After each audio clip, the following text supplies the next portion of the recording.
I welcome you all to this audit booster session.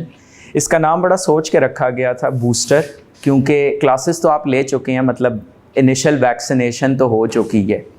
Now you need a boost, now you need a multiplier effect कि वो जो आपने पिछले चंद महीनों में मेहनत की है ना, उसको किस तरह से चैनलाइज करना है, किस तरह से उससे को बेहतरीन तरीके से इस एक महीने में यूटिलाइज़ करना है अल्लाह ताला की मदद से, ताकि आप कामयाब हो सकें इस पेपर में. तो सबसे पहले तो मेरी अल्लाह ताला से दुआ है कि अल्लाह ताला इस बूस्टर सेशन में बहुत बरकत डाले और ये बहुत प्रोडक्टिव साबित हो आप लोगों के लिए, और जो लोग भी इस सेशन को अटेंड कर रहे हैं वो इससे बेनिफिट डिराइव कर सकें इन terms of passing the exam. मेरा नाम मोहम्मद बिलाल कुरैशी है, ज़्यादातर लोग आप में से जानते होंगे, और मैं स्टार्ट करूंगा with the features of the booster session, ताकि हमें एक आइडिया हो जाए कि what are we going to do in the today and in the next 3 days, मतलब 4 डेज़ के सेशन में. नंबर 1, जब मैंने कहा efficient syllabus coverage through magical revision guide, sir इंशाल्लाह आप लोगों ने अब रिवीजन गाइड आप लोगों के हाथ में है, आप लोगों ने देख ली होगी और थोड़ा बहुत आइडिया हो गया होगा कि why are we calling it a magical guide. और जब मैं आपको गाइड करूंगा कि इस गाइड को कैसे इस्तेमाल करना है, तो इंशाल्लाह ताला इसमें मज़ीद बेहतरी होगी. दूसरा जो इंपॉर्टेंट फीचर है that is linking the question with specific syllabus area. मुझे सबसे ज़्यादा तकलीफ़ उन स्टूडेंट्स के फेल होने की होती है जो कि अदरवाइज़ प्रिपेयर्ड होती हैं लेकिन वो क्वेश्चन पिक नहीं कर पाते. ये इस पेपर में बहुत बड़ा मसला है. आप आयज़ा तक भी पहुंच गए. ये पिछली अटेम्प्ट की बात करूंगा. पिछली अटेम्प्ट का क्वेश्चन नंबर 4 था कोड ऑफ एथिक्स पे.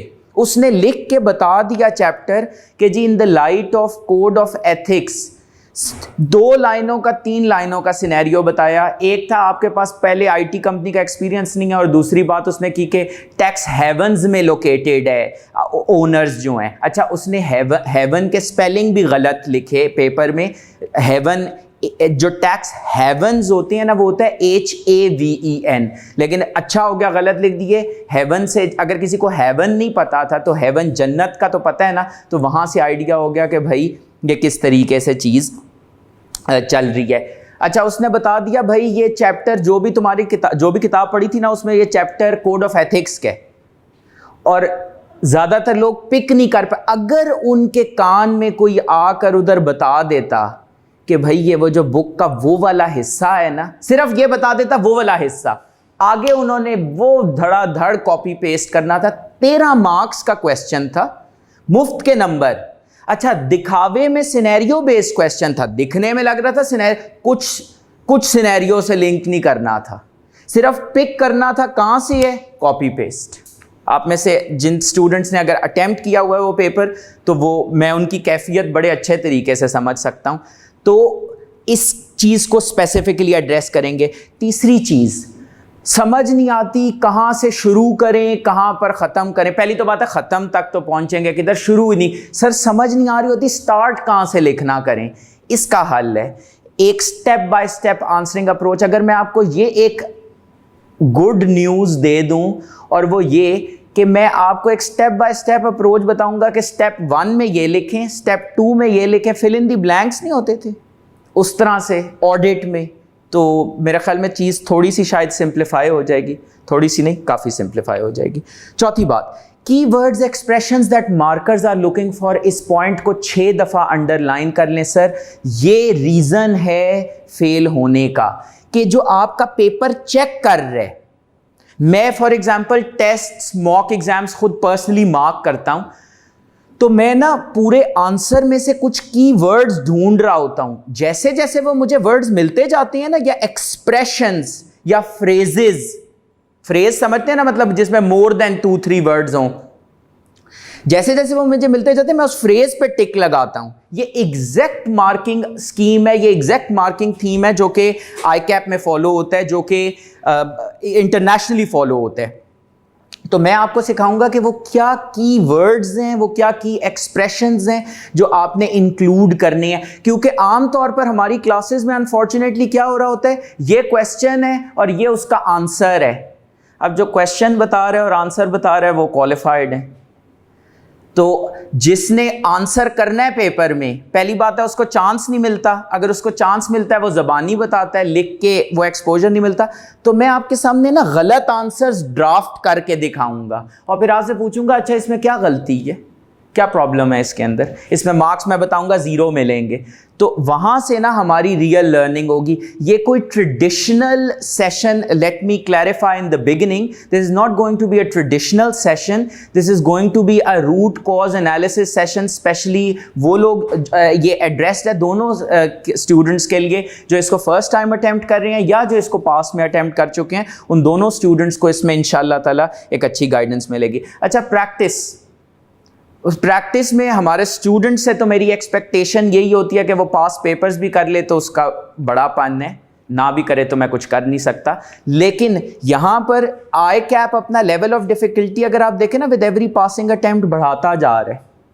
तो उसके लिए हमें अपने आप को इक्विप करना है। अपने आप को किस तरह से इक्विप करेंगे कि भाई सीए फाइनल्स के क्वेश्चन भी करेंगे इस सेशन में, ICAEW के क्वेश्चंस भी करेंगे, ACCA के क्वेश्चंस भी करेंगे, क्योंकि सर समहाउ एक प्रोफेशनल बॉडी दूसरी प्रोफेशनल बॉडी से इंस्पिरेशन ले रही होती है। और फिर कुछ चीज़ें इस तरह की मैं डिस्कस करूंगा which are happening in the real world, क्योंकि जो कुछ रियल वर्ल्ड में हो रहा होता है ना, पेपर सेटर्स जो है ना उनका ईयर्स ऑफ प्रैक्टिकल एक्सपीरियंस होता है, खाली उनका टीचिंग का एक्सपीरियंस नहीं होता। वो फुल टाइम टीचर्स नहीं होते जो पेपर सेट कर रहे होते हैं, वो उनका प्रैक्टिकल एक्सपीरियंस काफ़ी होता है। तो व्हाट्स हैपनिंग, फॉर एग्जाम्पल आजकल गोइंग कंसर्न का मसला कितना ज़्यादा हो रहा है, जो हमारा इकोनॉमिक क्लाइमेट है। तो शुडंट वी बी एक्सपेक्टिंग, फिर कुछ रिसेंटली ऑडिट स्कैंडल्स आए हैं, तो शुडंट वी बी एक्सपेक्टिंग कि वो एरियाज पेपर में कहीं ना कहीं वो टच कर रहा होगा। तो that's how we are going to go about looking at it. उसके बाद जो नंबर 6 चीज़ है that is linking ISAs code of ethics and company law. में आपको आइजा कोड ऑफ एथिक्स और कंपनी लॉ जहां पर रिक्वायर्ड है कुछ अच्छे क्वेश्चंस और कुछ रिवीजन कराते हुए, क्योंकि हम कहते हैं अच्छा एक्सेप्टेंस एंड कॉन्टिन्यूएंस की बात है, तो सर एक्सेप्टेंस एंड कॉन्टिन्यूएंस की बात कोड ऑफ एथिक्स में भी है, आइजा 220 में भी है, आइजा 210 में भी है। इनिशियल ऑडिट इंगेजमेंट एक वर्ड है, मतलब एक फ्रेज है कहने को, पर उसकी बातें किस किस आइजा में नहीं है। आइजा 300 में एडिशनल प्लानिंग कंसिडरेशंस हैं, प्लानिंग से शुरू किया एंड तक जाएं। आइजा 706 में अदर मैटर पैराग्राफ नहीं भूलना होता जब कभी इनिशियल ऑडिट इंगेजमेंट हो। तो सर ये इतनी लिंकिंग कौन करेगा, मैं कराऊंगा आपको। उसके बाद सर आपके पास आ जाते हैं एक फ्री मॉक मार्किंग सर्विस, जो कि ऑफ कोर्स आप लोग अवेल नहीं करेंगे लेकिन हमारी तरफ से अवेलेबल होगी। हम अवेलेबल हैं, मैं पर्सनली कमिट कर रहा हूं कि मैं free mock marking service provide करूंगा। हमारा मॉक स्केड्यूल्ड है ऑन द 25th ऑफ अगस्त और इंशाल्लाह ताला विद इन 3 days वो मॉक रिटर्न होगा। और मेरे मार्किंग का तरीका मैं आपको इस सेशन में दिखा भी दूंगा कुछ स्क्रिप्ट्स, ताकि यकीन आ जाए, क्योंकि वो बात यकीन करने वाली है नहीं। मैं बेसिकली आपके इंडिविजुअल आंसर में जो पॉइंट गलत है उसको भी हाईलाइट करूंगा, जो इररेलेवेंट है उसको भी हाईलाइट करूंगा, जो ठीक है उसको भी हाईलाइट करूंगा और उसके ऊपर अपने कमेंट्स ऐड करूंगा। सो दैट, क्योंकि मैंने मार्किंग, मैं टीएस से मार्किंग नहीं करवाता, मैं खुद मार्किंग करता हूँ आंसर स्क्रिप्ट्स की। तो मेरा जो पर्सनल एक्सपीरियंस है वो ये कि हर स्टूडेंट एक डिफरेंट गलती कर रहे हैं। हम लोग बेसिकली क्या करते हैं, ये जी लिस्ट ऑफ कॉमन एरर्स है। हाँ, ओरिएंटेशन सेशन में मैंने भी लिस्ट ऑफ कॉमन एरर्स ही बताए थे, लेकिन उसके बाद हर स्टूडेंट की अपनी गलती है, तो उसको इंशाल्लाह ताला हम गाइड करेंगे कि किस तरीके से वो, that's going to be very helpful. So I would strongly recommend कि आप उस सर्विस को ज़रूर अवेल करें। अच्छा सर, जो एडमिनिस्ट्रेटिव डिटेल्स हैं वो ज़रा देख लें ताकि हमें क्लैरिटी हो। आज हमारा बूस्टर सेशन का डे 1 है, 6th of August। इसके अलावा ये सेशन 4 day बूस्टर सेशन है, 6th August, 7th August that is tomorrow, और उसके बाद नेक्स्ट वीक में to make it more memorable 13th और 14th of August को भी, ताकि इंशाल्लाह जब आप नवंबर में सेलिब्रेट कर रहे हो तो आपको याद हो कि वो दिन भी सेलिब्रेशन का ही था जब आप इसके लिए प्रेपरेशन कर रहे थे। अच्छा sir, time 10 AM to 4 PM, 1 hour break होगी 1 to 2 PM की। वेन्यू का आप लोगों को आइडिया है। रिसोर्सेज हम व्हाट्सएप ग्रुप में, रिसोर्सेज जो हैं वो हम व्हाट्सएप ग्रुप में शेयर कर लेंगे आपके साथ, जिस तरह आज शेयर कर ली हैं, इन एडवांस शेयर हो जाया करेंगी वो रिसोर्सेज, जिसमें क्या चीज़ें इंक्लूडेड हैं, magical revision guide and the practice material. अच्छा सर, जो नेक्स्ट पेज है, पेज नंबर 2 पे हूँ मैं, डॉक्यूमेंट के जो बूस्टर सेशन का डॉक्यूमेंट है, और इसमें जो हमारा रिविजन प्लानर है डे 1 का, वो बेसिकली क्या है, सेशन ओवरव्यू जो मैं कर चुका हूं आपके साथ, and administrative details we already discussed that. दूसरी चीज है syllabus snapshot and audit cycle, I am quickly going to go through that, थोड़ी सी देर में जाते हैं। उसके अलावा हमारा आज का एजेंडा हमारा मेरे ख्याल में काफ़ी हैवी है, हैवी इन द सेंस कि हम इसमें फंडामेंटल्स ऑफ ऑडिटिंग आइजा 200 भी कवर कर रहे होंगे, रिस्क असेसमेंट 315, रिस्पॉन्स 330, एविडेंस 500, और रिपोर्टिंग की जो 700 की सीरीज है, और कंपनी लॉ, रिपोर्टिंग की 700 की सीरीज, रिपोर्टिंग के साथ कंपनी लॉ बिल्कुल लिंक्ड है। कभी भी आप ये नहीं कह सकते पाकिस्तान में हम ऑडिट कर रहे हैं ना तो रिपोर्टिंग और कंपनी लॉ आपस में लिंक्ड है, क्योंकि कंपनी लॉ में भी ऑडिटर्स रिपोर्ट के हवाले से कुछ चीजें बताई हुई हैं। तो इसलिए रिपोर्टिंग का क्वेश्चन भी करते हुए, ये मेरी बात नोट कर लें, रिपोर्टिंग का क्वेश्चन भी करते हुए आपने अलर्ट रहना है। अभी ये पिछली अटेम्प्ट में जो रिपोर्टिंग का क्वेश्चन था, क्वेश्चन नंबर 7 का ए पार्ट, उसमें डिस्क्लेमर ऑफ ओपिनियन बनता था। अब सारे लोग डिस्क्लेमर ऑफ ओपिनियन तो लिख आए, रिपोर्ट में आप एक ओपिनियन एक्सप्रेस करते हैं, we have obtained all the information and explanation which was necessary for the purposes of our audit. एक तरफ डिस्क्लेमर दे रही हैं, तो ये भी नहीं मॉडिफाई करना, ये भी कहना होगा ना, we have not received all the information and explanation. मेरे पास प्रॉपर रिकॉर्ड्स नहीं है तो मैं ओपिनियन इस चीज पे भी मॉडिफाई नहीं करूंगा कि proper books of account have not been maintained by the company. मेरे पास नहीं है रिकॉर्ड्स तो मैं इस चीज पे भी मॉडिफाई नहीं करूंगा कि बुक्स और जो एफएस हैं वो आपस में अग्री नहीं कर रही, या कर रही हैं मुझे नहीं पता। तो सर दूसरी इंप्लीकेशंस भी लाजमन कंसिडर करनी है, वरना बड़ी अजीब सी रिपोर्ट है ना, एक पैराग्राफ एक सेक्शन में लिख रही हैं, मैं इस वजह से मॉडिफाई करूं क्योंकि मुझे इंफॉर्मेशन नहीं मिली, और एक और जगह लिख रही हैं we have obtained all the information. तो यूजर्स पहले ही कंफ्यूज्ड हैं, उनको आप और कंफ्यूज कर दें। And this happens in the real world. Real world reports available हैं, पब्लिक इंफॉर्मेशन है कि जहां पर ये इनकंसिस्टेंसी होती है तो आपने ये मिस्टेक पेपर के पॉइंट ऑफ व्यू से और प्रैक्टिकली भी ऑफ कोर्स अवॉइड करनी है। गोइंग कंसर्न आइजा 570, ये एक ऑल्दो पिछली अटेम्प्ट में 570 टेस्ट हो चुके हैं और आमतौर पर एक रूटीन इस तरह की कुछ बनती है कि 570 ऑल्टरनेट अटेम्प्ट्स में टेस्ट हो रहा होता है, लेकिन इस दफा I think so that they are going to break the routine. नहीं ब्रेक की तो फिर कुछ हो नहीं सकता। आइजा 580 रिटर्न रिप्रेजेंटेशंस, पिछली अटेम्प्ट में अच्छा क्वेश्चन आया था, लेकिन ट्रिक क्या हो सकती है, वो एंगल बदल दे, क्योंकि एक आइजा के अंदर ना 10 कॉन्सेप्ट्स होती हैं। तो उसने पिछली दफा एक खास स्टाइल से टेस्ट किया, एक रिप्रेजेंटेशन लेटर का ड्राफ्ट बना के दे दिया, उसमें से कहा गलतियां निकालो, तो इस दफा हो सकता है वो कोई डिफरेंट एंगल से टेस्ट कर ले। अच्छा, उसके बाद audit of specific items. Audit of specific items अगर आपने ये प्लानर देखा हो तो इसमें रोज है, मतलब हमारे 4 डेज की रिवीजन है तो 4 दिन है, और उसमें हम रोज 4 डेज में ना कुछ कुछ एरियाज कवर करेंगे। जिस तरह आज में क्योंकि हमारा एजेंडा हैवी था तो I kept it low, audit of specific items पे। Litigations and claims very important for this attempt. Autumn 22 attempt में ऑलमोस्ट 95% चांसेस हैं that you going to see a question on litigations and claims, क्योंकि ये एक ऐसा area है जिसमें आई cap एक अटेम्प्ट से ज्यादा सबर नहीं करता। पिछली अटेम्प्ट में नहीं टेस्ट हुआ, देयर आर ब्राइट चांसेस कि टेस्ट होगा। Loans from banks, loans from banks full fledge question कभी भी नहीं टेस्ट हुआ अभी तक जो हिस्ट्री है, लेकिन कैश एंड बैंक बैलेंसेस भी पिछली दफा पहली दफा ही बड़े अरसे बाद टेस्ट हुए, तो इसलिए आपने तैयारी बराबर करनी है। लोन्स फ्रॉम बैंक्स इस तरह से भी टेस्ट हो सकता है, कोई एनालिटिकल प्रोसीजर्स का क्वेश्चन हो, उसके अंदर उसने फिक्स किया हुआ हो कि कुछ प्रोसीजर 2-3 प्रोसीजर 2-3 मार्क्स के, तो उस हवाले से हमने कवर करना है। डे 2, डे 3, डे 4 का एजेंडा जब हम उस पर आएंगे तो कवर कर लेंगे। अच्छा, ये वाली जो नेक्स्ट पेज है ये ऑन पर्पस मैंने इंक्लूड की है। आप जो भी इसको समझ लें, मार्केटिंग समझना चाहते हैं तो मार्केटिंग समझ लें। वैसे मेरी जो इसमें पर्पस था वो ये था कि to give you an assurance that you're sitting in the right class, और आप आपको प्रिसाइज गाइडेंस मिल रही है तो उससे मुस्तफ़ीद हो जाएं और पेपर थ्रू कर लें। मेरे CA और ACCA की जर्नी में कुछ अच्छी चीज़ें, अल्लाह ताला का करोड़ शुक्र है, वो ये हैं कि I am amongst those few chartered accountants who passed all their exams, CA and ACCA, in the first attempt and record time, no single failure.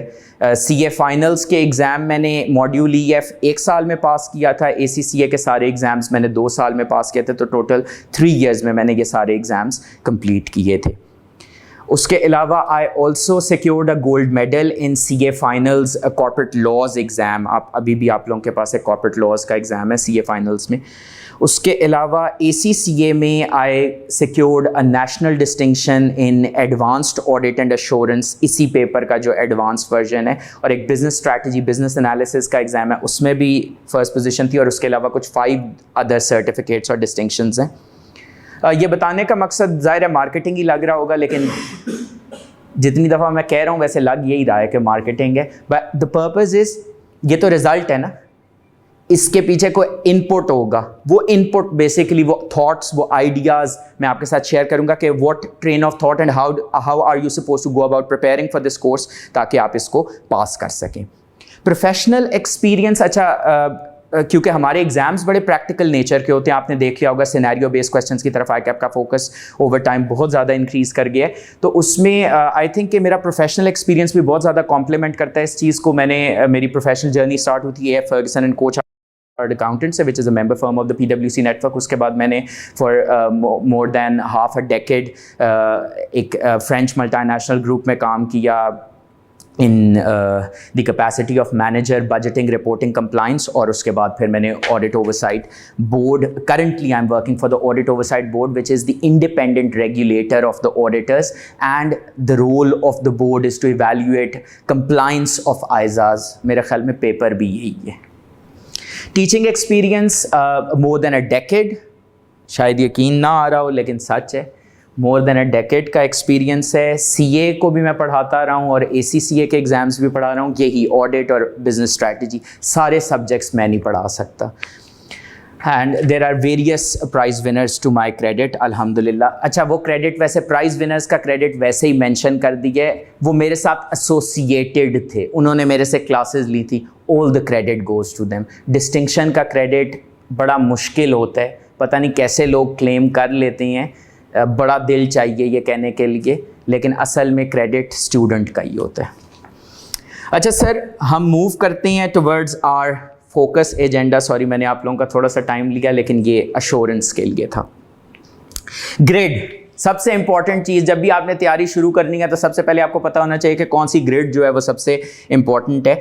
तो सर इसमें नोट कर लें अपने पास, जो ग्रिड C है, audit, evidence and internal controls, 45 से 55 marks का paper इधर से आना है। और पहले जो पेपर होता था ना पिछली स्कीम में, बड़ा प्रिडिक्टेबल पेपर था। हम आइजा में से पार्ट प्रिडिक्ट करके कि इस आइजा में से ये वाला टेस्ट होगा, और हो भी जाता था।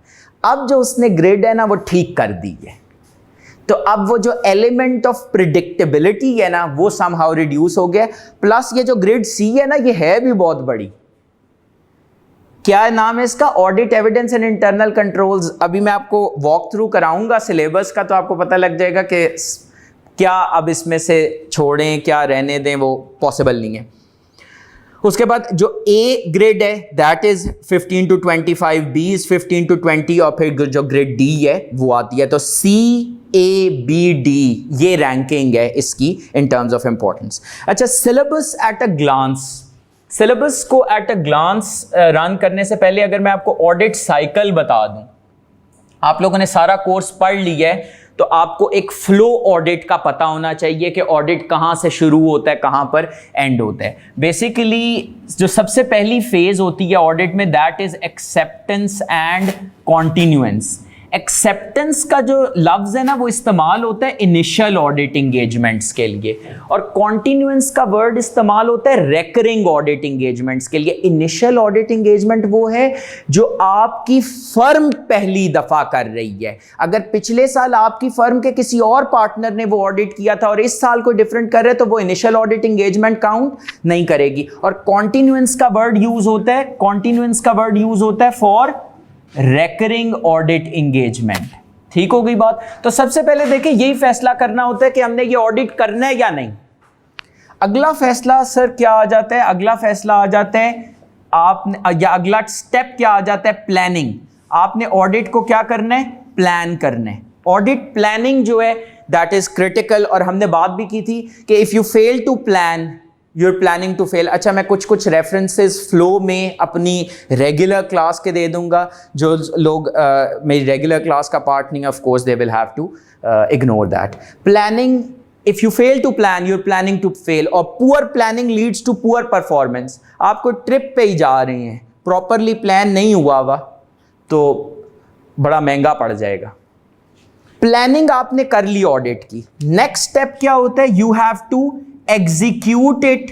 तो एग्जीक्यूशन मतलब जो प्लान किया है उसको अमली जामा पहनाने को क्या कहते हैं, एग्जीक्यूशन, या इसका दूसरा नाम परफॉर्मेंस भी है, या इसको ऑडिट एविडेंस गैदरिंग एक्टिविटीज भी कहते हैं, एविडेंस गैदर करना। अच्छा, एग्जीक्यूशन परफॉर्मेंस हो गई। अल्टीमेटली फिर आपने क्या करना है, ऑडिट को कंक्लूड करना है, फाइनलाइजेशन एंड रिपोर्टिंग। अल्टीमेट जो आउटपुट है ऑडिटिंग प्रोसेस का, अगर मैं पूरे ऑडिटिंग प्रोसेस का निचोड़ देखूं तो I think you would agree वो ऑडिटर्स रिपोर्ट है। That's the output of the entire auditing process. पूरा जो टाइम ऑडिटर इन्वेस्ट करता है वो इस रिपोर्ट के लिए करता है। एंड पे वो ये एक रिपोर्ट जो है वो हैंड ओवर करता है टू द स्टेक होल्डर्स। अच्छा सर, अब ये जो साइकिल है, आई होप इसका फ्लो बड़ा सिंपल सा है। एक्सेप्ट करना है, कंटिन्यू करना है, प्लान करना है, परफॉर्म करना है और अल्टीमेटली रिपोर्ट कर देना है।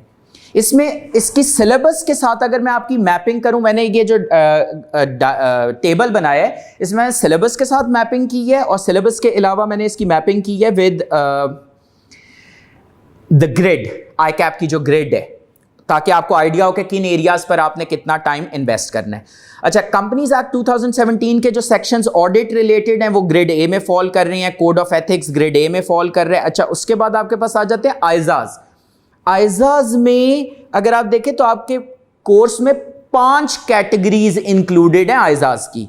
जनरल प्रिंसिपल्स एंड रिस्पॉन्सिबिलिटीज, मतलब जिसमें ओवरऑल बातें हैं ऑडिटर की रिस्पॉन्सिबिलिटीज के हवाले से।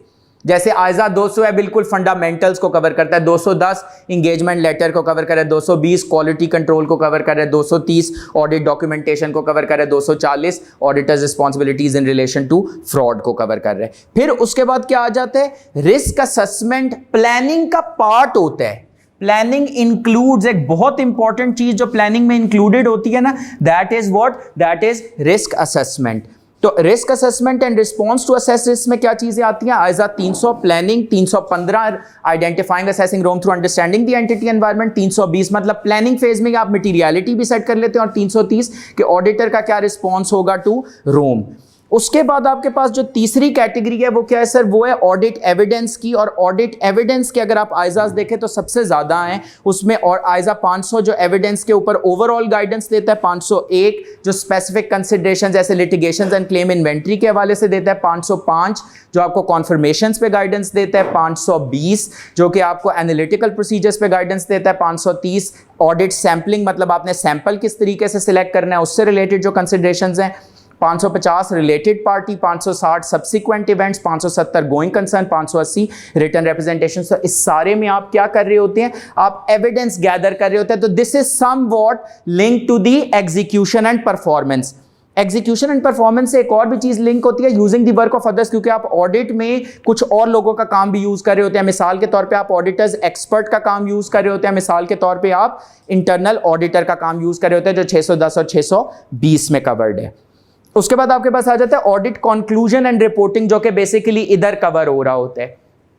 इसमें आपके आइजा 700 सीरीज के स्टैंडर्ड्स हैं, और इसमें ऑल्दो मैंने मेंशन नहीं किया, लेकिन शुरू में जिस तरह आपको बताया कि जब भी रिपोर्टिंग की बात हो सर आपने क्या चीज़ नहीं भूलनी, कंपनीज एक्ट 2017। तो इधर मैंने मिस भी कर दिया ना, दोबारा लिख लें। कंपनीज एक्ट हमने शुरू में देख लिए, लेकिन दोबारा लिख लें। बेसिकली जो कंपनीज एक्ट के स्पेसिफिकली अगर आप मेरे से पूछे ना कौन सा सेक्शन रिपोर्टिंग से सबसे ज्यादा रेलिवेंट है, तो that is section 249 of the companies act. जो ऊपर आपको नजर आ रहा है सेक्शन 249, क्या लिखा हुआ है? Duties of auditor. तो ऑडिटर की ड्यूटीज में शामिल है कुछ ओपिनियंस एक्सप्रेस करना। आयजा ने नहीं वो बोले, वो किसने कहा? पाकिस्तान एक्ट ऑफ पार्लियामेंट है, पार्लियामेंट ऑफ पाकिस्तान ने बेसिकली ऑडिटर के ऊपर ये जिम्मेदारियां इंपोज की। इसके बाद सर आपके पास आ जाते हैं other aspects themes related to audit. अब ये कुछ मिसलिनियस चीजें हैं, फॉर एग्जांपल कुछ ना ऐसे ही टॉपिक्स डले हुए हैं सिलेबस में, लेकिन इनको ऐसे ही मत समझिएगा, क्योंकि एक चीज मैं आपको बता दूं, जो पेपर सेटर है ना उसके ऊपर मेरा ख्याल है एक ऑब्लिगेशन है कि वो कुछ ऐसे एरियाज टेस्ट करते हैं जो अगर वैसे मैं भी एक इंडिपेंडेंट इवैल्यूएशन करूं ना तो वो टेस्ट नहीं करने चाहिए, लेकिन उसका लॉजिक क्या है वो पिक कर रहे होते हैं कि किसने सिलेक्टिव स्टडी किया और किसने पूरा कोर्स कवर किया है। तो सर इसलिए सिलेक्टिव स्टडी अवॉइड करना है, क्योंकि हो सकता है ये वो 4 नंबर ये वो 2 नंबर समझ रही है ना कौन से वाले वो हों, तो उनका हमने नाम नहीं बस लेना, हमने वो वाले जो हैं। Overview of IFAC, IAASB, ISA development process, 2 number 4 number का ये आपसे पूछ सकता है। Advantages of statutory audit, expectations gap, expectations gap के ऊपर 3 नंबर का सवाल आया हुआ है। एडवांटेज, अच्छा एडवांटेजेस ऑफ स्टैट्यूटरी ऑडिट ऐसे नहीं पूछेगा कि मुझे list the advantages of statutory audit, काश ऐसे पूछता होता, किसी ज़माने में पूछता था, अब नहीं पूछता। अब वो एक ना कहानी बताएगा कि क्लाइंट है वो एनॉय हो रहा है आपसे ऑडिटर से और कह रहे कि मसला होता है ऑडिट तो कोई वैल्यू नहीं क्रिएशन इसमें होती है, ये तो हमारे सारे ऑपरेशंस को ख़राब करता है, आप इन्वेंट्री काउंट करने जाते हैं मूवमेंट रुकवा देते हैं, so on and so fourth, इस तरह की चीज़ें। तो इसका आपने उसको रिस्पॉन्ड करना है। इसको मैं कहता हूं दिखावे का सिनेरियो। आपने सोचना है कि भाई ये क्या पूछना चाह रहे हैं, कि मतलब ऑडिट के कोई फवाइद वो आपने याद किए हुए हैं, लेकिन अगर आप वहां तक पहुंचेंगे नहीं, बात समझ रहे हैं, तो फिर आप वो लिख नहीं पाएंगे। आपने याद किए हुए होंगे, तो आपने पेपर में ये मेरी बात जहन में रखनी है। कब है पेपर? 12 सितंबर को। 12 सितंबर को आपने मेरी ये बात जहन में रखनी है। मैं आपको खैर याद भी दिलाऊंगा ऑफ कोर्स, ग्रुप में आपको आइडिया हो गया होगा कि पीछा छोड़ना तो नहीं एंड तक मैं आप लोगों को ग्रुप में दोबारा याद भी दिलाऊंगा कि भाई ये चीज़ नहीं भूलनी है कि जो लिंकिंग चीज़ों की है वो किस तरीके से करनी है, ठीक है। Internal controls, IT system, use of CATs, popular area, small size entities not for, अच्छा small size entity को आधे पेज का टॉपिक है, 8 नंबर का टेस्ट हो सकता है। अब आप वही छोड़ के गए कि ये तो नहीं टेस्ट होगा, तो it can really make a difference. और सर फिर उसके बाद आपके पास कुछ ऑडिट ऑफ स्पेसिफिक आइटम्स है जिनका भी मैंने शुरू में जिक्र किया था, जो सिलेबस में आपके मेंशन्ड है ना वो सारे हम कवर कर रहे हैं। एक आपके सिलेबस में मेंशन्ड है सेगमेंट इंफॉर्मेशन, लेकिन क्योंकि वो स्टडी टेक्स्ट में नहीं है और जो गाइडेंस है आईकैप की तरफ से वो ये है कि स्टडी टेक्स्ट में जो चीज़ नहीं है वो एग्जामिन करेंगे, तो उस बेसिस पे सेगमेंट इंफॉर्मेशन के प्रोसीजर्स नहीं कवर करेंगे। और लास्टली आपके पास एक स्टैंडर्ड है ISRE 2400।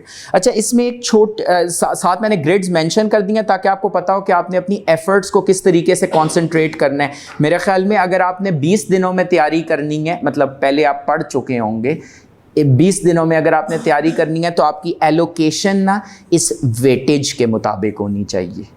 मतलब you should be investing 50% of your time on grid C, मतलब 10 दिन शायद आप इन्वेस्ट कर रहे होंगे ग्रिड C पे, बाकी आई थिंक एरियाज़ पे आप तकरीबन बराबर टाइम स्पेंड कर सकते हैं।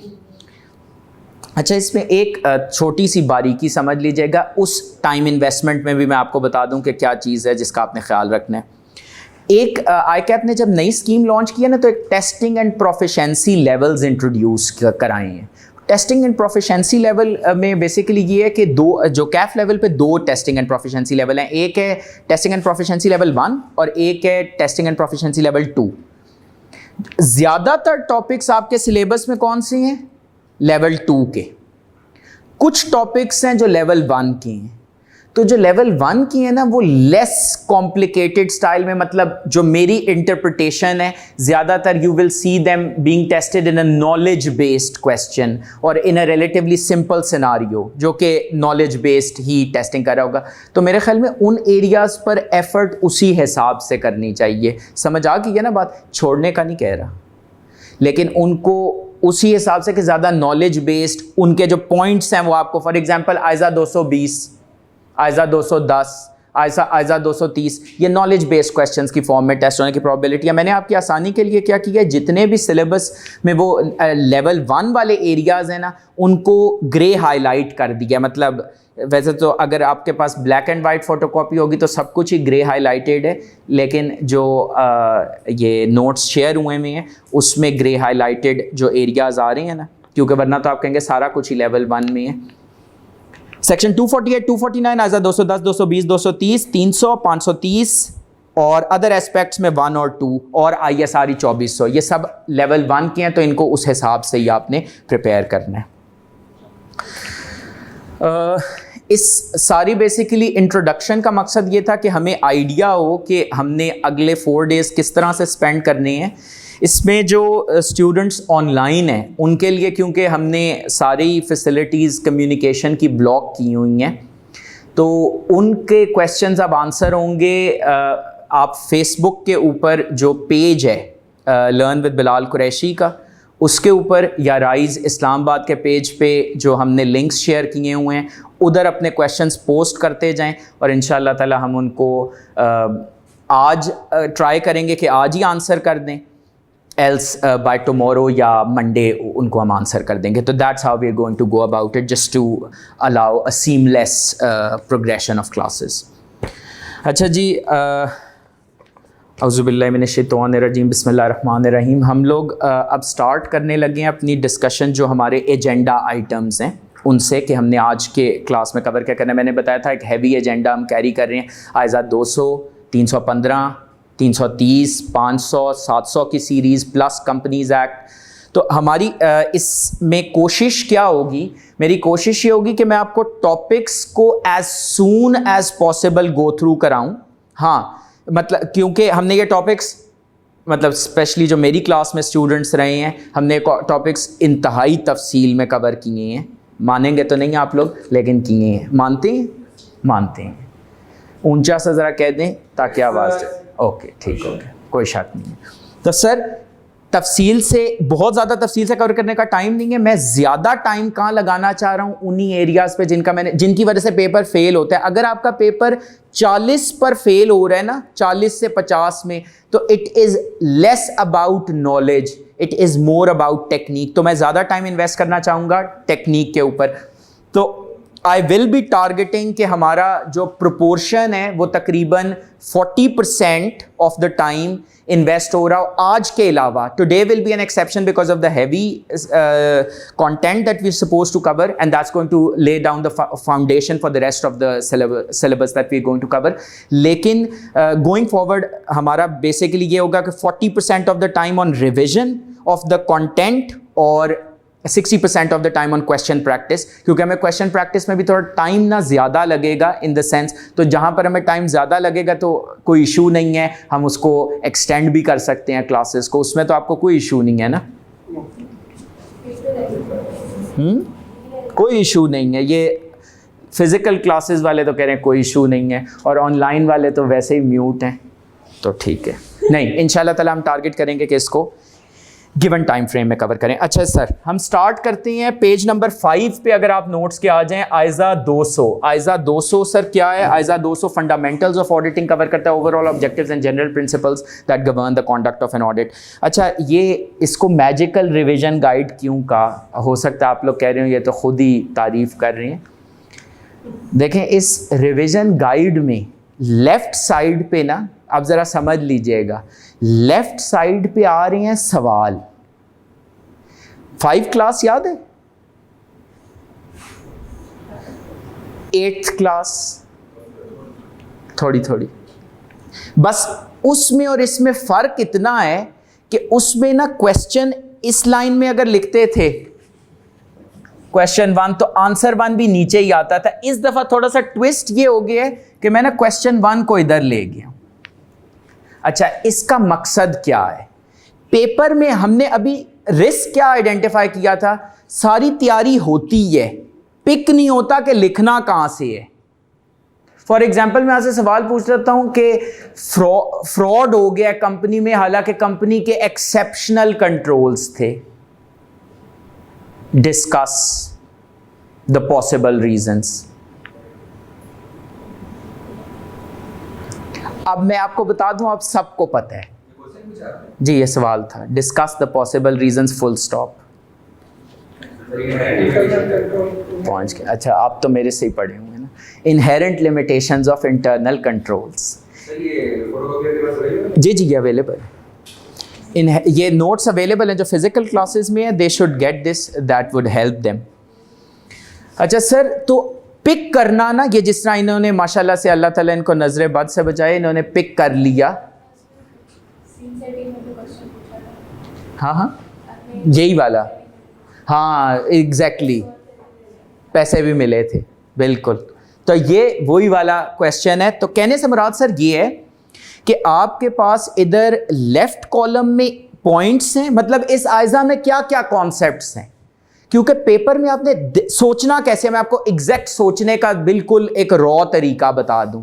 क्वेश्चन आया, सबसे पहले आपने सोचना है इसमें कौन कौन से आयजाज इन्वॉल्व हैं। हो सकता है एक ही आयजा इन्वॉल्व हो। अब अभी ये देखिए क्या है, आयजा 200, कितने डब्बे बने हुए हैं गिने जरा, 1 2 3 4 5 6 7 8 9, 9 डब्बे हैं, मतलब तकरीबन 9 कॉन्सेप्ट्स हैं। अब उस क्वेश्चन में इनमें से कौन से डब्बे लिखने हैं, कौन से नहीं लिखने। एक तरीका तो है सारे लिख दें, लेकिन फिर वही क्वेश्चन सिर्फ हो पाएगा। तो हमने डब्बे सिलेक्ट करने हैं, इसलिए ये आपको इंशाअल्लाह ताला मदद देगा। अच्छा, आप लोग शायद सोच रहे हो कि इधर ये जो स्पेसेस थोड़ी एक्स्ट्रा हैं, ये और छोटी हो सकती थी गाइड, ये गाइड और छोटी हो सकती थी। ये स्पेसेस ऑन पर्पस दिए गए हैं कि आपने कुछ और इस पे अगर ऐड करना है अभी अपनी प्रेपरेशन के लिए। सर ये गाइड आप यूज़ करें, ये आपको गाइड लास्ट डे की रिवीजन में भी इंशाअल्लाह ताला बहुत मदद देगी, क्योंकि ये बहुत कॉम्प्रिहेंसिवली बनाई गई है गाइड, ठीक है। और इसको मैंने लास्ट सेशन में डिज़ाइन किया था, बट इसको दोबारा अपडेट किया है, तो इससे आप लोग जितना बेनिफिट ले सकते हैं लें। हम स्टार्ट करते हैं जी आयजा 200 फंडामेंटल्स ऑफ ऑडिटिंग से। ऑब्जेक्टिव ऑफ ऑडिट, ऑडिट का ऑब्जेक्टिव क्या, अभी मैंने ना एक क्विज डाला था फेसबुक पे ऑब्जेक्टिव ऑफ ऑडिट के ऊपर, और उसमें एक ऑप्शन मैंने क्या दी कि रिकॉर्ड्स और डॉक्यूमेंट्स एक्सेस करना कंपनी के। अब ये जुमला सुना सुना लगता है, ठीक है, लेकिन ये ऑब्जेक्टिव नहीं है, ये ऑडिटर का हक है, राइट है। Objective is somewhat connected to duties. बात समझ में आ रही है? तो हम लिख देते हैं फ्लो में, हम फ्लो में लिख देते हैं गलत चीज। ये क्विजेज में इसीलिए उधर इंट्रोड्यूस कराए हैं ताकि आपके कॉन्सेप्ट्स ना जरा शार्पन हो जाएं, ताकि जो लोग समझते हैं कि एंगेजमेंट डॉक्यूमेंटेशन की रिटेंशन रिक्वायरमेंट पाकिस्तान में 5 साल है, उनको क्लियर हो जाए कि वो 5 नहीं, वो कितने साल है, 6 साल है। मैं पोस्ट कर रहा होता हूँ, लिंक ही पोस्ट करता हूँ, क्वेश्चन, ओके इंशाल्लाह ताला, इंशाल्लाह। अच्छा जी, ऑब्जेक्टिव ऑफ ऑडिट में क्या बातें अब इधर की हुई हैं। Opinion on financial statements. Opinion की जरूरत क्यों पड़ती है, क्योंकि एक एजेंसी कॉन्सेप्ट है, डायरेक्टर्स डिफरेंट हैं, शेयर होल्डर्स डिफरेंट हैं, डायरेक्टर्स एजेंट्स हैं, डायरेक्टर्स का अपना पैसा नहीं लगा हुआ, जब अपना पैसा नहीं लगा हुआ तो माले मुफ्त दिले बेरहम, उनको इतनी परवाह नहीं होगी उस पैसे की, तो उनके ऊपर एक चेक एंड बैलेंस होना चाहिए। डायरेक्टर्स के ऊपर शेयर होल्डर्स को बेएतबारी है, तो उनकी बनाई हुई फाइनेंशियल स्टेटमेंट्स पे, या वो फाइनेंशियल स्टेटमेंट जिनको वो ऑथराइज करें, उन पे एतबार कर लें। नहीं, बेएतबारी को खत्म करने के लिए क्या एक इंडिपेंडेंट ऑडिटर ले आए। एजेंसी प्रॉब्लम इसी को कहते हैं, इसी से रिलेटेड स्टीवर्डशिप का कॉन्सेप्ट, अकाउंटेबिलिटी का कॉन्सेप्ट, ये पूछा जा चुका। अच्छा है, ये 2 रुपए का कॉन्सेप्ट लगता है कि ये कौन पूछेगा, ये पूछा जा चुके। वही पर्पस कि भाई ये तैयारी पूरी करके आए थे, या ये था कि ये तो शुरू में है तो चलो छोड़ दो। उसके बाद मैनेजमेंट की रिस्पॉन्सिबिलिटीज, फाइनेंशियल स्टेटमेंट्स बनाना किसके मुताबिक? AFRFW। अच्छा, आप लोगों में से स्पेशली वो लोग जिन्होंने मेरे साथ रेगुलर क्लास बैचेस में नहीं थे, उनको ये एब्रीविएशन से अजियत ना पहुंचे, उसके लिए कोई 106 एब्रीविएशंस जो हैं वो आपके साथ एक डॉक्यूमेंट शेयर कर दिया गया है, ठीक है? तो आपने उसको इस्तेमाल कर लेना है, क्योंकि आप लोग जो रेगुलर बैच में मेरे साथ नहीं थे वो लोग यूज टू नहीं है, तो वो आगे लिख लें अपनी आसानी के लिए। फाइनेंशियल स्टेटमेंट्स की प्रेपरेशन मैनेजमेंट की जिम्मेदारी है। इस जिम्मेदारी को पूरा करना कि वो ठीक फाइनेंशियल स्टेटमेंट्स बनाए, उनको क्या करना पड़ेगा? इंटरनल कंट्रोल्स बनाने पड़ेंगे। और उसके अलावा वो जो ऑडिटर का राइट है, एक बंदे का हक किसी दूसरे की ड्यूटी होता है ना, वो जो ऑडिटर का राइट है एक्सेस टू रिकॉर्ड्स, वो मैनेजमेंट की जिम्मेदारी है। नहीं समझ आ रही?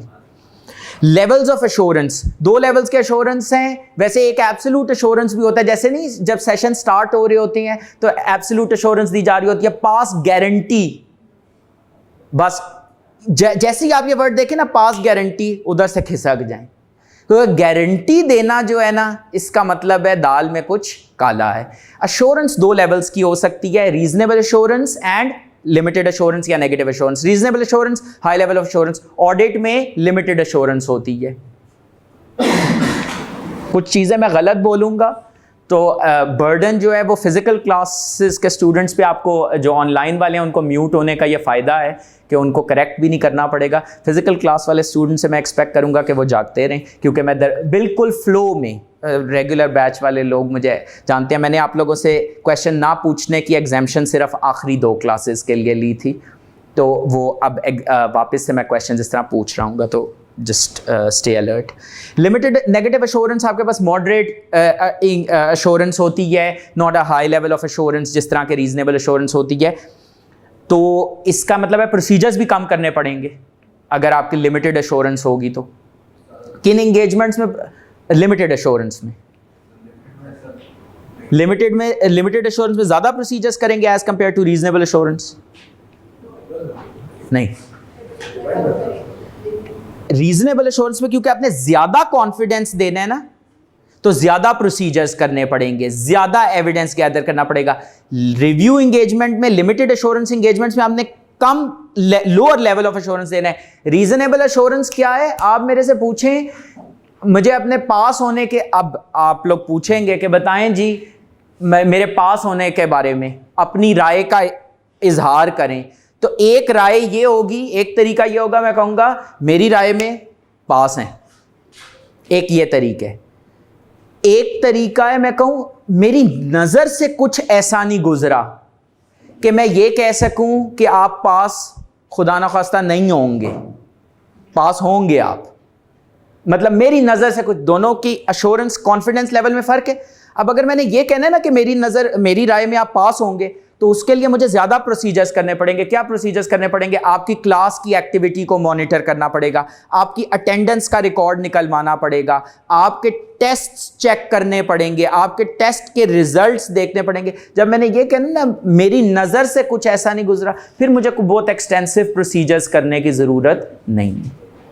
बात समझ में आ रही है? अच्छा, इसके बाद एश्योरेंस एंगेजमेंट के एलिमेंट्स। अब ये भी वही बात है, आप समझ रहे होंगे ये कौन पूछेगा, पास पेपर्स में पूछा जा चुका है, हमने रेगुलर क्लास में इसके ऊपर क्वेश्चन भी किया हुआ है। एश्योरेंस एंगेजमेंट के 5 एलिमेंट्स जो हैं सर आपने याद रखने हैं, और उसको याद मैंने वैसे कराने की बड़ी कोशिश की थी डब्बों के थ्रू।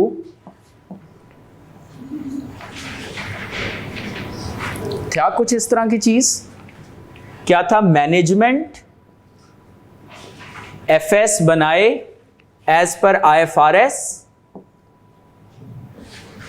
ऑडिटर इन एफएस के हवाले से ऑडिट एविडेंस गैदर करे और ऑडिट रिपोर्ट इशू करे। किसको इशू करे? To the users. ये वाली तस्वीर याद है? वो दूसरी वाली क्लास में बनाते थे, रोज बनाता था सीन सेटिंग में। ये आप लोगों का बड़ापन है, वरना अगर आप लोग कह दें नहीं तो भी मैं क्या कर सकता हूँ, लेकिन आप लोग शुक्र है कि मान जाते हैं। एश्योरेंस एंगेजमेंट एलिमेंट्स में क्या है? ट्राईपार्टाइट रिलेशनशिप, 3 पार्टीज इन्वॉल्व हैं सर। क्या है, 3 पार्टीज इन्वॉल्व हैं। प्रैक्टिशनर, अब मुश्किल नाम शुरू हो गए। ये जो ऑडिटर है ना, इसको प्रैक्टिशनर, क्योंकि अभी हमने देख लिया ना, audit is one example of assurance engagement, review is another example of N assurance engagement. तो डिफरेंट टाइप्स के एश्योरेंस एंगेजमेंट्स है, इसलिए उसने एक जनरलाइज वर्ड कर दिया कि ऑडिटर के लिए वर्ड क्या यूज कर दिया, प्रैक्टिशनर। प्रैक्टिशनर के बाद सर क्या वर्ड आया, सब्जेक्ट मैटर।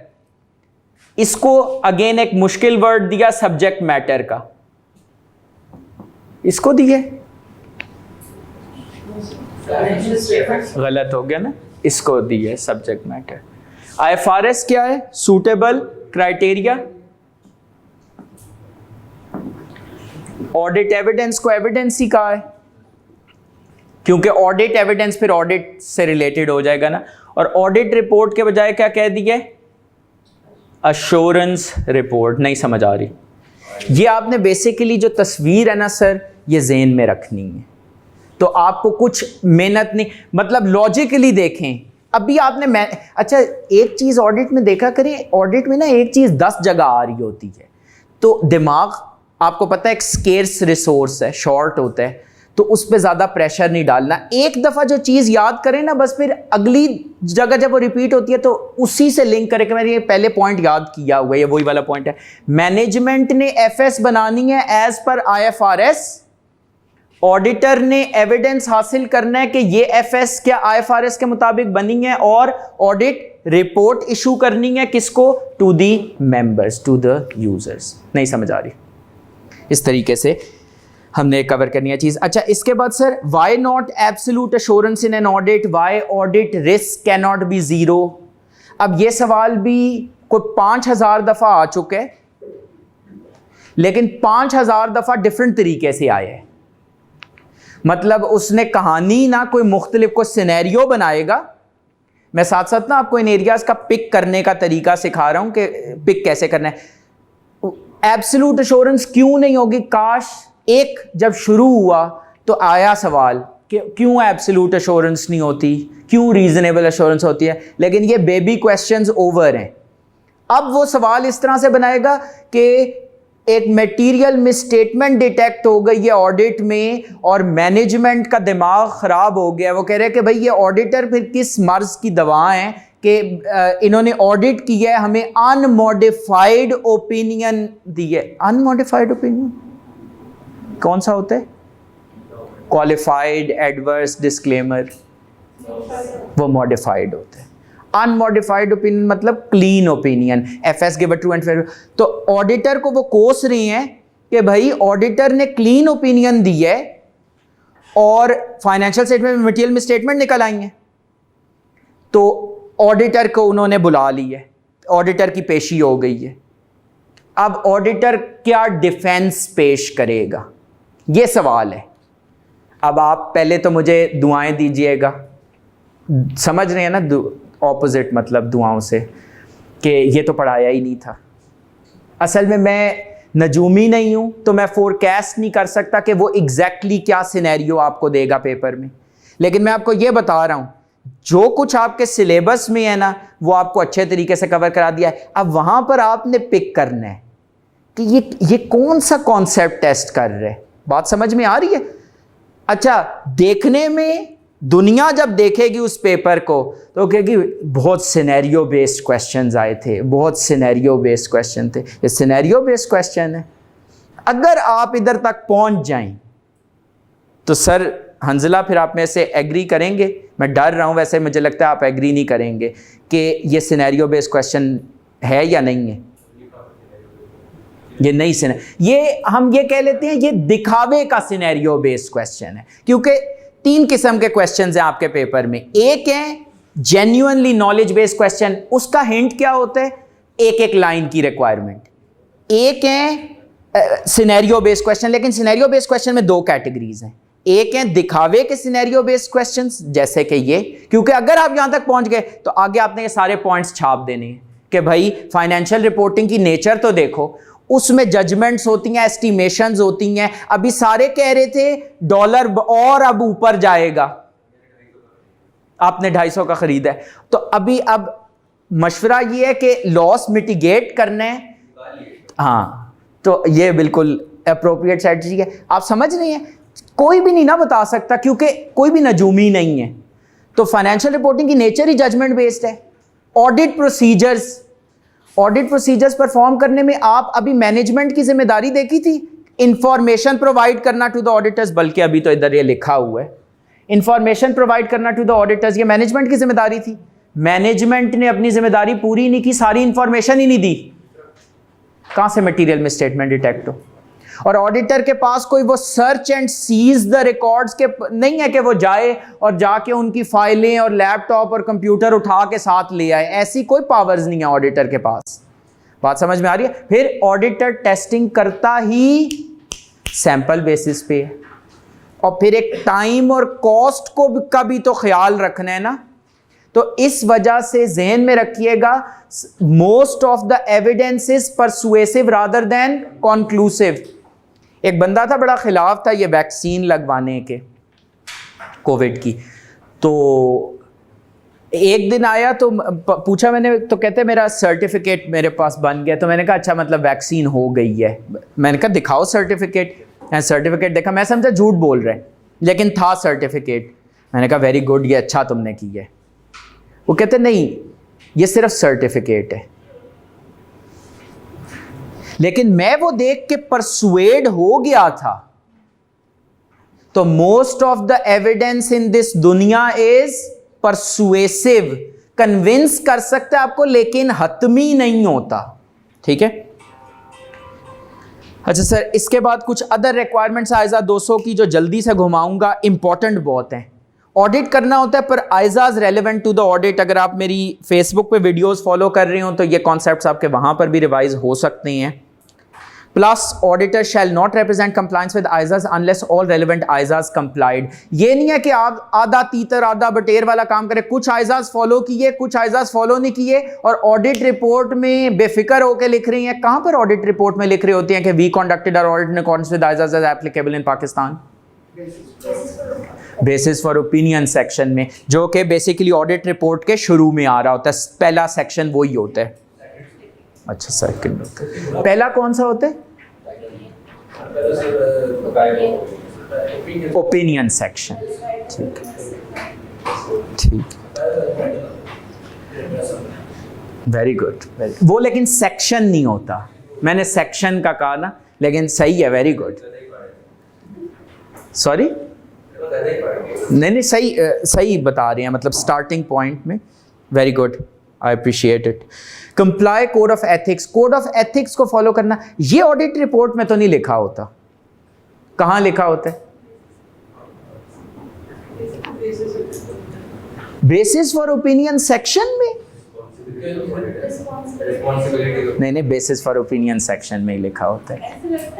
याद नहीं है? We are independent of the company and have fulfilled our ethical responsibilities in accordance with international ethics standards board for accountants as adopted by the institute of chartered accountants of Pakistan.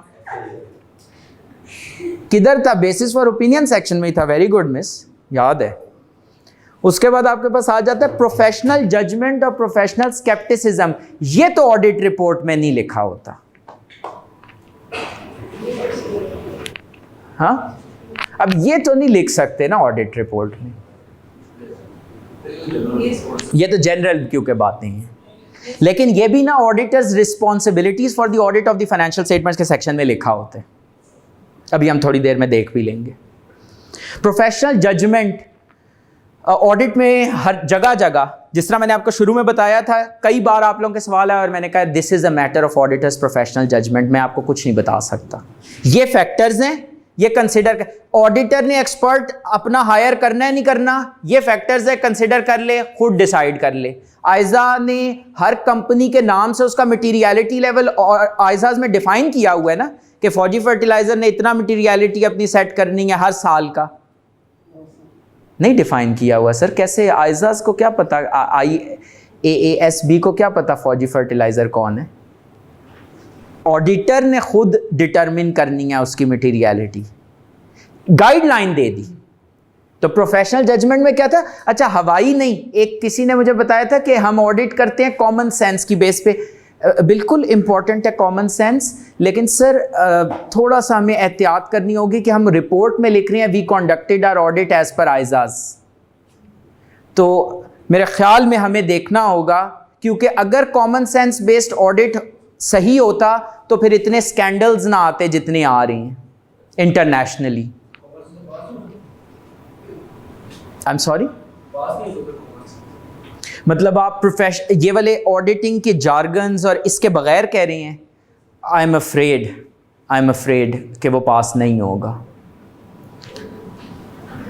मैं आपको इसकी वैसे थोड़ी बहुत practical demonstrations जो हैं वो इस क्लास में बताऊंगा, गलत आंसर ड्राफ्ट करके दिखाऊंगा और फिर पूछूंगा कि इसको पास करना चाहिए या नहीं। प्रोफेशनल स्केप्टिसिज्म तो हमने बहुत ज़्यादा डिस्कस किया था। क्या होता है जी? बिल्कुल सही हो गया। कोई एग्जाम्पल तो नहीं याद? अगर पेपर में आपको पता है कि मेरे दिल के करीब हैं दोनों topics, professional judgement, professional scepticism, और पता नहीं कब से मुझे इंतज़ार है, हर दफ़ा मैं गैस में दे रहा हूँ प्रोफेशनल स्केप्टिसिज्म की एग्जाम्पल्स। और मतलब क्या सिचुएशंस होंगी जिस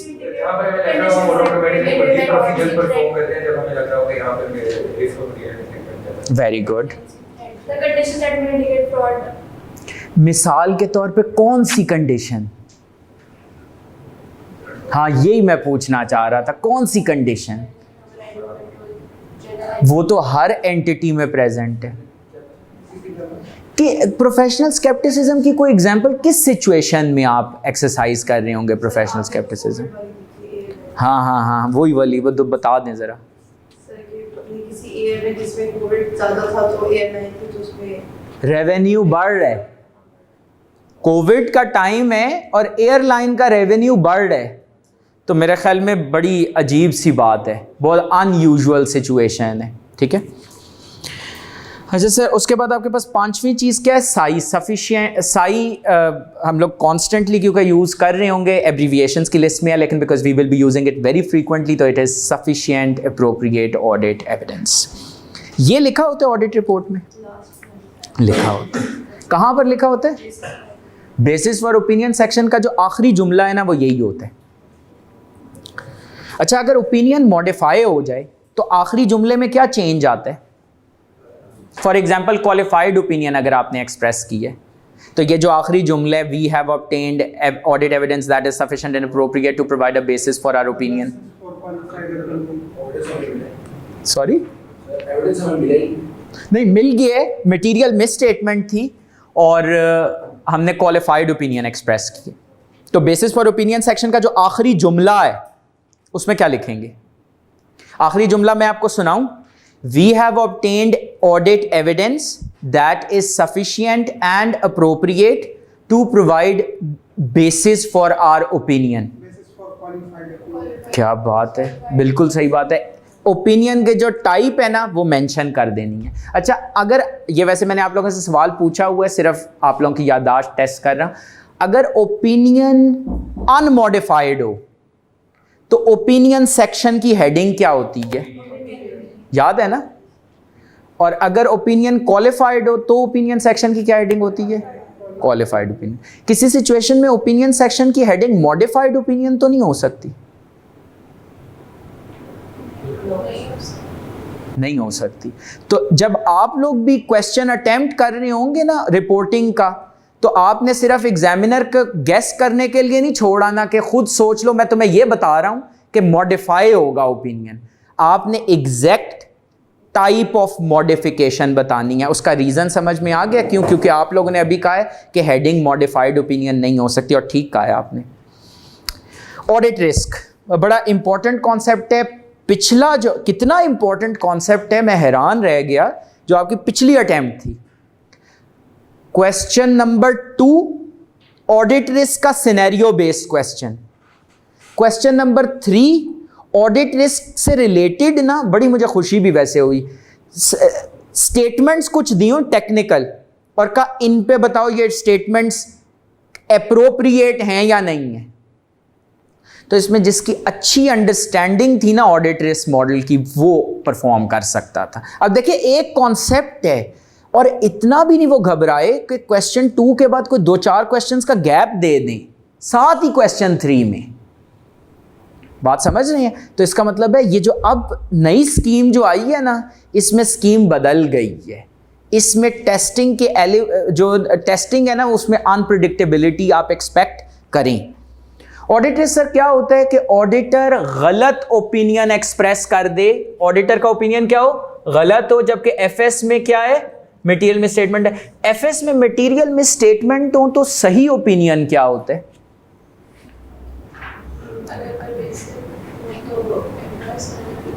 तो क्वालिफाइड, यही है ना। तो अगर गलत ही रहा, ऑडिट रिस्क क्या है? ये खदशा कि एफएस में मटेरियल मिस स्टेटमेंट हो। एफएस मतलब फाइनेंशियल स्टेटमेंट्स और एमएम मतलब मटेरियल मिस स्टेटमेंट्स। माजरत के साथ that's how we been going throughout the classes, और मेरे ख्याल में मेरे स्टूडेंट्स तो अब तक इस चीज़ पर सब्र कर चुके हैं, तो जो और बाकी ऑनलाइन है वो भी सब्र करने की कोशिश करें। Plus the abbreviations list has been shared. Opinion गलत हो, एफएस में मटेरियल मिस स्टेटमेंट हो, ठीक है। इस खदशे को, और आपको समझ सकते हैं खदशा कितना बड़ा है, इससे तो पूरे ऑडिट का मकसद ही फौत हो जाएगा कि मैंने एक एफएस पर ओपिनियन क्या दिया? All is well. ये यही बात कर रहे हैं ना, when it is not the case, when all is actually not well. बात समझ में आ रही है थोड़ी? तो ये इस रिस्क को कहते हैं ऑडिट रिस्क। और सर इस रिस्क को ऑडिटर को बढ़ाना चाहिए, कम कम कम कम कम हो सके तो बिल्कुल सिफर कर दे। Inherent limitations of audit. The auditor is not expected to and cannot. The auditor is not expected to and cannot reduce audit risk to zero. Audit risk zero नहीं हो सकता, और रीजन आपको पता है वो क्या है? Inherent limitations of audit. तो एक सवाल ये भी बन सकता है कि ऑडिट रिस्क जीरो क्यों नहीं किया जा सकता? जवाब वही है, because most of the evidence is persuasive but not conclusive, और वो 4 पॉइंट्स। बात समझ में आ गई?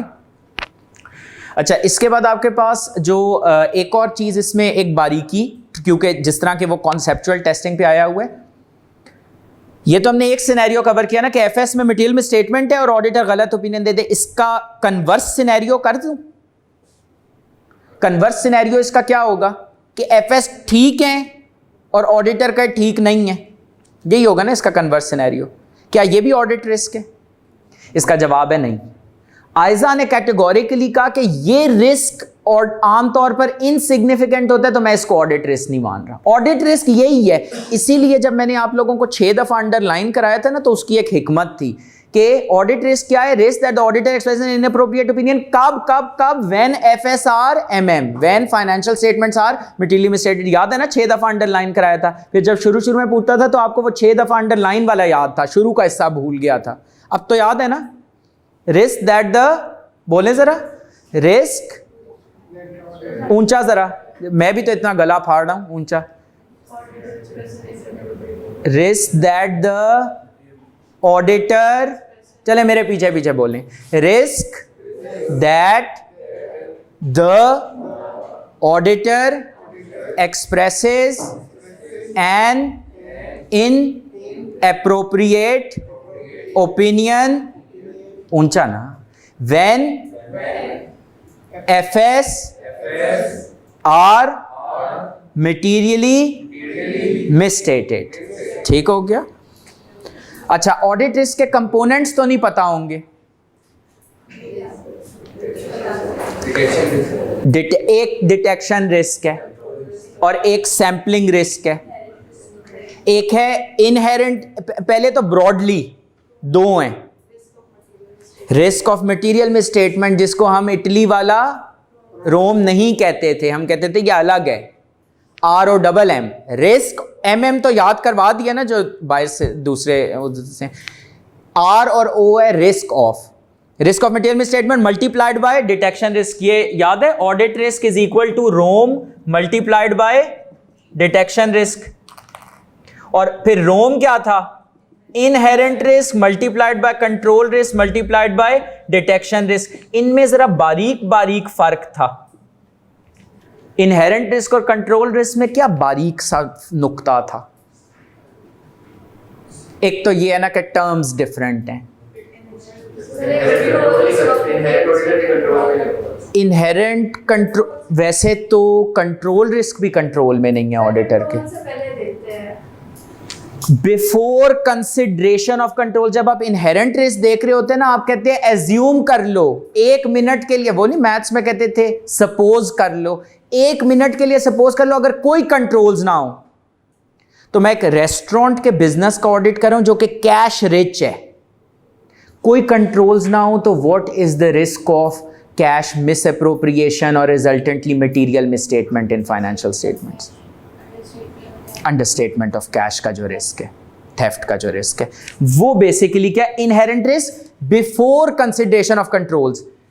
और क्यों सपोज कर रहा हूं, क्योंकि अभी थोड़ी देर में जाके ना कंट्रोल्स कंसिडर करने। कंट्रोल रिस्क क्या है कि कंट्रोल्स या तो प्रॉपरली डिजाइंड नहीं थे, सीसीटीवी कैमरा लगा हुआ था खराब हुआ था, तो डिजाइन ठीक नहीं था, या ऑपरेटिंग इफेक्टिवनेस नहीं थी।